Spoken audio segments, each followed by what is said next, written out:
పహల్గాంలో అమాయకపు టూరిస్టులను అంతమోదించిన ఉగ్రవాద ముష్కరులను మట్టుపెట్టింది భారత ఆర్మీ. భారత ప్రభుత్వం చేపట్టిన ఆపరేషన్ సింధూర్కు దేశవ్యాప్తంగా హర్షం వ్యక్తమవుతోంది. ఆపరేషన్ సింధూర్ పై ప్రకాశం జిల్లా విద్యార్థి సంఘాల నేతలు హర్షాలతో పాటు అభిప్రాయాలను కూడా వ్యక్తం చేస్తున్నారు. దీనిపై మరింత సమాచారాన్ని మా ప్రతినిధి శ్రీనివాస్ అందిస్తారు. పహల్గాంలో అమాయక పర్యాటకులను అతి కిరాతకంగా అంతమొందించిన టెర్రరిస్టులను రూపుమాపే ఉద్దేశంతో ప్రధానమంత్రి ఆపరేషన్ సింధూర్ను మొదలుపెట్టడం జరిగింది. ఆపరేషన్ సింధూర్లో భాగంగా అనేక ఉగ్రవాద స్థావరాలపై ఇప్పటికే భారత్ పూర్తిగా కూడా ఆధిక్యత సాధించిన పరిస్థితి ఉంది. అనేక ఉగ్రవాదులను కూడా అంతమొందిస్తున్నారు. దీనిపై యువత మరియు అదేవిధంగా ప్రజలు ఏమనుకుంటున్నారో తెలుసుకునే ప్రయత్నం చేద్దాం. సార్ చెప్పండి, ఈ ఆపరేషన్ సింధూర్ అనేదాన్ని మీరు ఏ విధంగా భావిస్తున్నారు? ఈరోజు పెహల్గాంలో దాదాపుగా 26 మందిని మట్టుబెట్టడం జరిగింది. అయితే ఆపరేషన్ సింధూర్ పాకిస్తాన్ని తునాతునకలు చేసే విధంగా మన ఆర్మీని, ఎందుకంటే ఆర్మీ ఈరోజు అసలుకి పాకిస్తాన్లో వెళ్ళి ఉగ్రవాదుల యొక్క ఎక్కడైతే ఉంటున్నారో వాళ్ళని టార్గెట్ చేసి పేల్చి రావడం అనేది చాలా గొప్ప విషయం. ఎందుకంటే మన పైలట్లు కానివ్వండి, వాళ్ళు తెగువ చూపించి ఈరోజు 100 కిలోమీటర్ల పైనే లోపలికి వెళ్ళి మరి దాడి చేయటం అన్నది చాలా సంతోషం. ఎందుకంటే ఈరోజు ఉగ్రవాదులు దాదాపుగా గతంలో చాలా చోట్ల మరి ఇండియా మీద దాడి చేయడం జరిగింది. అయితే గతంలో హైదరాబాద్లో కూడా దాడి చేయడం జరిగింది. ఇలాంటి పరిస్థితుల్లో ఉగ్రవాదులు అనే వాళ్ళని మరి సమూలంగా నాశనం చేయాలని ఒక ఆలోచనతో మరి ఇజ్రాయెల్ ఏ విధంగా అయితే మన పాలస్తీనా హమాజ్ వాళ్ళ యొక్క మిలిటెంట్ని మట్టుపెట్టారో అదే స్థాయిలో ఈరోజు భారతదేశంలో ఉన్న మరి భారతదేశం వైపు అభివృద్ధి చెందిన భారతదేశాన్ని మరి అభివృద్ధి జరగకుండా మరి ఈ యొక్క ఉగ్రవాదులు కాల్పులు కానివ్వండి, దాడులు చేస్తున్న వాళ్ళ మీద పాకిస్తాన్ ఉగ్రవాదులు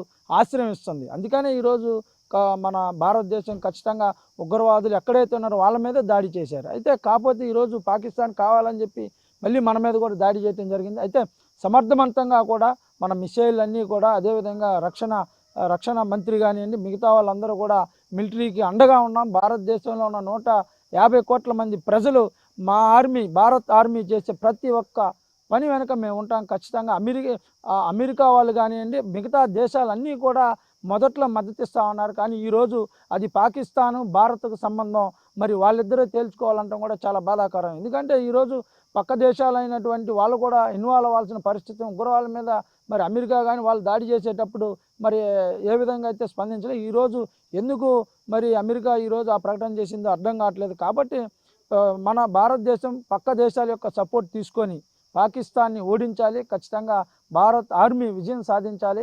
మరి యువతకు కూడా మరి ఎలాంటి ఆపద లేకుండా ఈరోజు పరీక్షలు కూడా నిలుపుదల చేయడం జరిగింది. ఎయిర్పోర్ట్లో కూడా ఆపడం జరిగింది.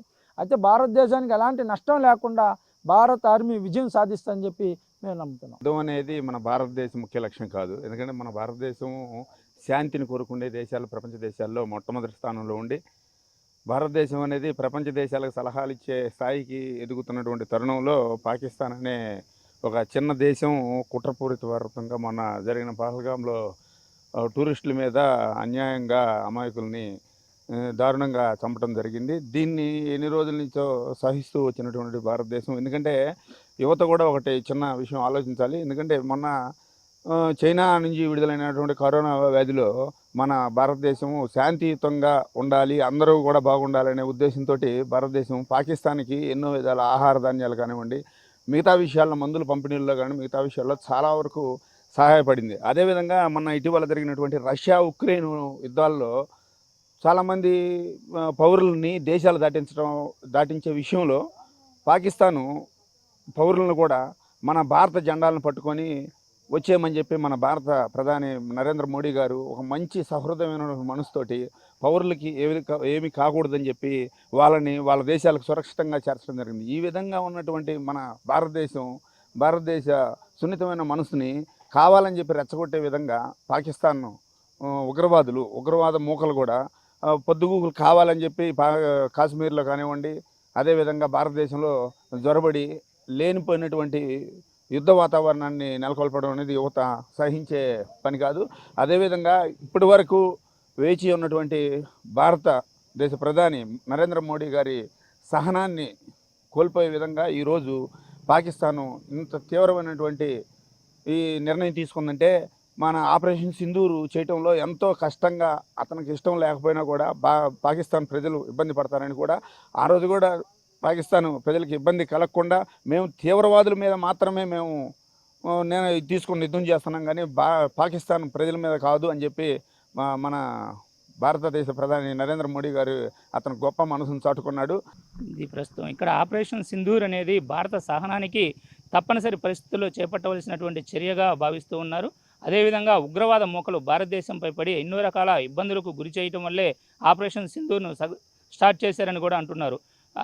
ప్రకృతి వైపరీత్యాల సమయంలో అనేక సహాయాలు భారతదేశం నుంచి పొంది కూడా తిరిగి భారతదేశంపై దాడి చేయడానికి వాళ్ళకి ఏ విధంగా మనసు వచ్చిందని కూడా భావిస్తున్న పరిస్థితి ఉంది. ఏది ఏమైనప్పటికీ సహనం తప్పిన సమయంలో యుద్ధం అనేది తప్పదని, యుద్ధంలో భారత్ విజయం సాధించాలని, దీని వెనుక తామంతా కూడా ఉండేందుకు సిద్ధంగా ఉన్నామని కూడా చెప్తున్న పరిస్థితి ఉంది. ఇది ప్రస్తుతం ప్రకాశం జిల్లాలో ప్రజలు భావిస్తున్నటువంటి తీరు. వీడియో జర్నలిస్ట్ చంటితో శ్రీనివాస్, బిగ్ టీవీ.